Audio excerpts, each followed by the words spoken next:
Yeah, good morning, everybody. Thanks so much for having us here. Yeah, again, I'm Dustin White with the Ohio Valley Environmental Coalition. We tend to go by our acronym OVEC, and my coworker Alex Cole is with me.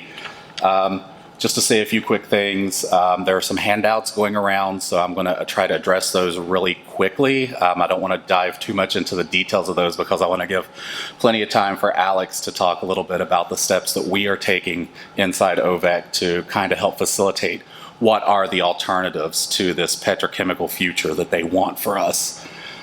So as those are going around, I have also plenty of OVEC materials. If you're not familiar with us, feel free to pick up some of those. To give you a quick rundown, the Ohio Valley Environmental Coalition has now been in existence over 35 years. Our main headquarters is in Huntington, so that's where the Ohio Valley comes in. We're right on the river.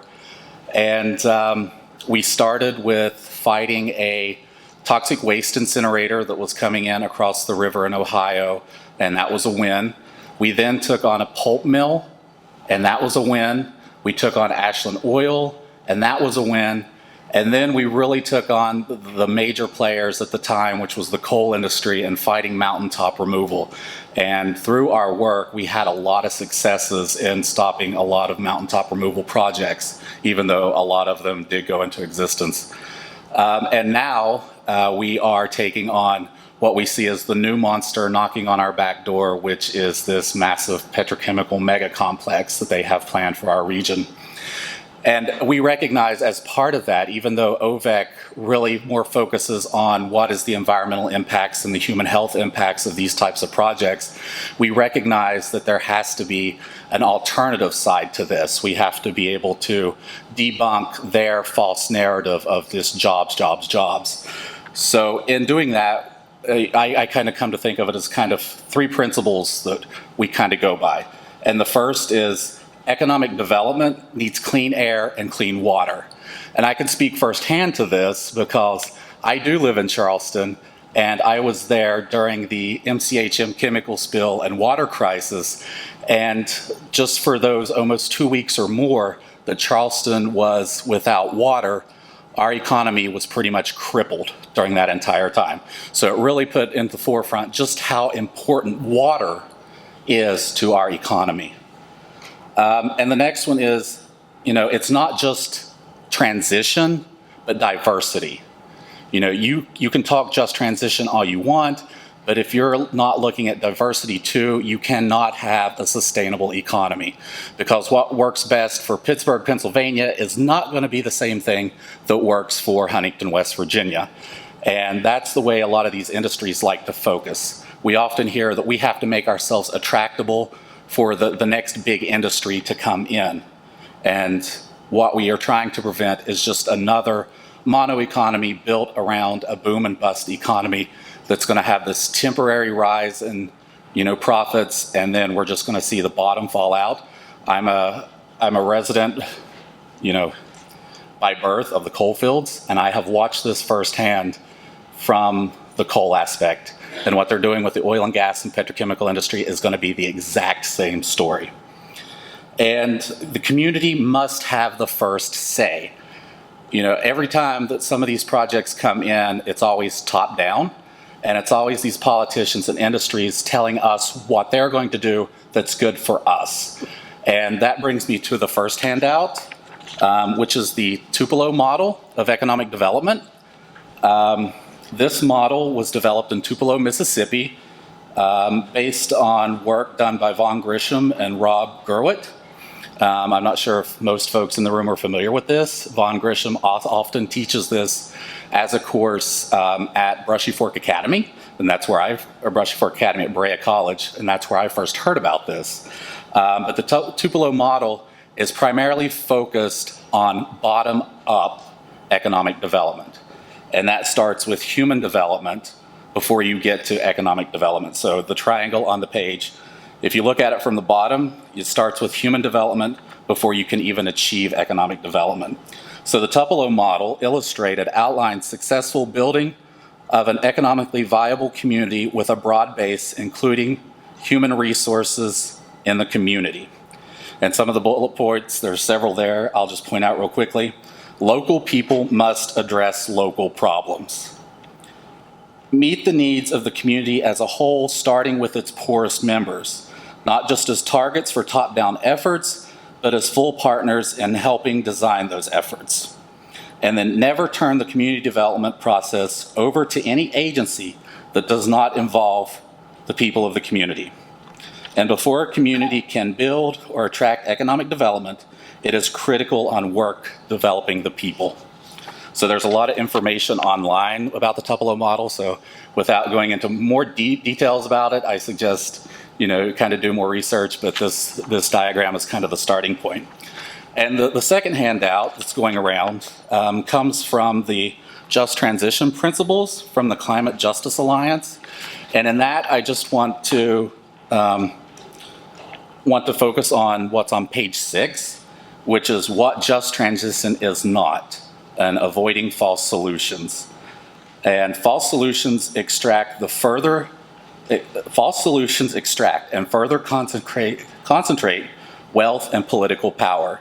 And that's exactly the first thing that we are seeing with this proposed Appalachian Storage and Trading Hub. False solutions continue to poison, displace, and imprison communities. If they build this thing, we will be locked into yet another toxic economy. False solutions reduce the climate crisis to a crisis of carbon. And that is another outstanding issue. They tend to like to smoke and mirrors this a little bit. So that was primarily just the things I wanted to touch on. There's a lot of information here. But I am now going to turn it over to Alex, who is leading up what we just launched as the ROAR, Reimagine Our Appalachian Region. And he can talk further on what we're helping to develop there. Thank you.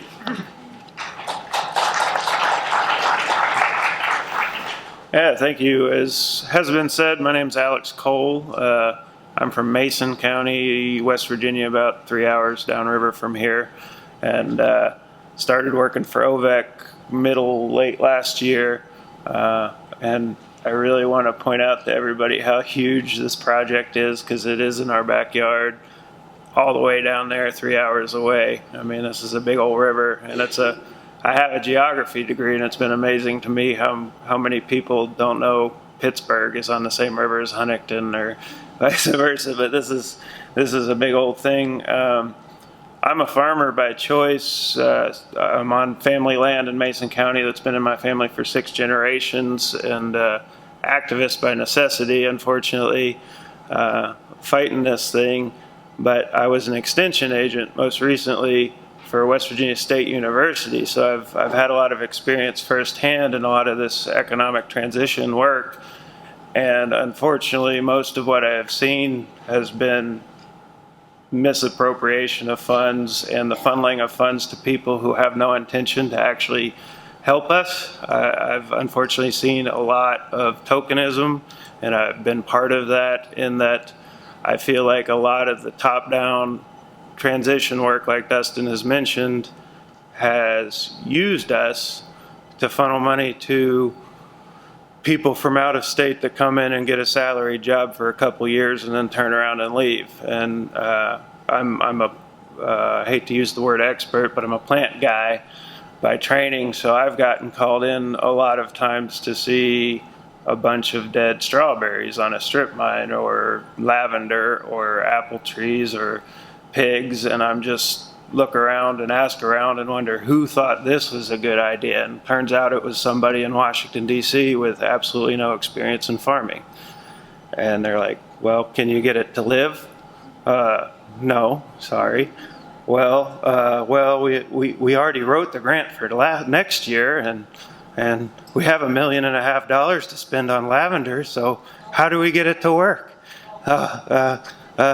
Well, I don't know. I'm sorry. There's a lot of farms still in West Virginia, and we're poor too. And if you gave me $1.5 million on my farm, I guarantee I have more than 3,000 dead lavender plants to show for it. So with ROAR, we're trying to push against that in a lot of ways, but we're doing so in trying to ask people what they need. And we all know personally what we need as a state. I've seen other projects where it's a bunch of people from out of state with salaried positions, but they're paying all their crew members $12 an hour. Just enough to get them off their food stamps and better than minimum wage, yes, but not enough to live on. So with Roar, what we're starting right now, and we just had the first one this Tuesday, I gave a presentation on my farm and living off the grid. And we're starting with our members and our employees and showing practices or ways or things we've done for transition work or just the ways we're living. And we're hoping to open it up to as many people as possible. We had standing room only, and of the 20 people in our conference room at the office, we had 5 that want to do a presentation of their own. We're doing this once a month in the hopes that we build a big enough email list and contact list so at some point we can actually get together and have a conference where it's like, all right, we've seen 6, 8, 10, 12 examples of what people are already doing in the community. What do you guys think needs funded? What do you think, who's the most deserving? We really have to focus. There's a lot of people doing this stuff already, as was mentioned before with wind and solar, and these people are the most creative and the most innovative in the valley. There is a lot of innovation here, and we need to focus on the people who are putting the effort forth and promote them, and I hope to do that with Roar. As part of this job, and again, I'm new, but it's been very interesting in tailoring the message to different, say, political ideologies, just making general statements, say the Trump supporters or the more conservative people. And I've found to make some inroads with them is to bring up that all the companies involved are multinational and out of state. And I don't want to go into jingoism or anything, but it is really helpful that, hey, all this money is leaving, and hey, all these factories are automated, and hey, I haven't run into anybody that wants cancer so much, but yeah, I totally feel I feel that. I see it more as a fatalism. Well, it's already messed up, and it's going to be messed up more, and we're all going to die anyways, and yada yada. And yeah, I have seen that, and it's been tricky in some instances, especially tabling with public events, how to cut people off and just let them walk away because I don't have time for it. And you're not if you're not already on my side at this point, you're probably not going to be. But yeah, there's plenty of like I said, tailored messages that and those of two I've found useful in talking to those kind of people, which unfortunately sometimes we have to talk to those side of people. Alex and I have had a lot of conversations, and one of the things that he often says is, as long as we keep telling our youth there is no future in Appalachia, there is no future in Appalachia. And I've often said that if they would really get down to study it, this is probably one of the largest case studies of Stockholm Syndrome. They have done so good to colonize our minds and turn us into this resource colony that they actually have people believing that this is what they need. It's their patriotic duty to die for these resources. And it is really, part of it is psychological. I myself grew up very much a coal supporter, and I had to break the programming. So it can be done. It's done in numerous ways. For me, it basically took getting slapped in the face by some of these coal companies. For other, it's different for each individual, and there's a lot of people who won't, come to that mindset. And again, that's where the youth come in handy, because sooner or later they're the ones who are going to be inheriting the mess. So, I'd like to see the model spread, perhaps across the whole region. And I'm up in Parkersburg right now a lot. We've kind of divided up the river, and I got the middle section. So with Mid-Ohio Valley Climate Action, I don't know if any representatives are here from that, but I've been in contact with Eric Engel up there, and I'm giving a presentation sometime on the calendar really soon, next month I think. But yeah, trying to get up and down the river as much as we can. We're looking at a potential funding source, and there's I think it's the Chamber of Commerce in Wayne County. There's a new board member or something. He just got elected, but a friend of mine that he has a farm that was a horseback riding farm, and he's turned it into 5K, Tough Mudder kind of things. But as part of the Wayne County Chamber of Commerce or whatever he got elected to, he wants to put in stream access points along 12 Pole Creek, which is a big, might as well be a river that comes out in Huntington. But that's a potential something that might happen. And yeah, we have the Tour de Cole down there on the Cole River, and he's kind of thinking about the same thing, 12 Pole, but 12 Pole needs cleaned up quite a bit, and there is no public stream access currently, so he's looking at 2 or 3 sites for put-ins and take out kind of parks things, and that's just on the radar. We just started talking about that, but There was actually an effort in this last legislative session in West Virginia to get similar passed for our state constitution, but it didn't go anywhere.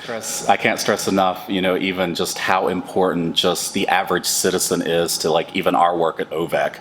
A lot of our grassroots organizations, we really can't function without you giving us the details that you want to work on. So I want folks to also keep that in mind because we want to listen to you. It's not up to our organizations to try to come up what we want to work on and then tell the people, because that's the way the industry works. And we don't work top down. So, that's why we want folks here in the room, a mix of organizations and average citizens, to listen to you and to help strive to envision a better valley. I mean, essentially, that's why we're here. So, yeah, looking forward for the rest of the conference and hearing from a lot of the other folks.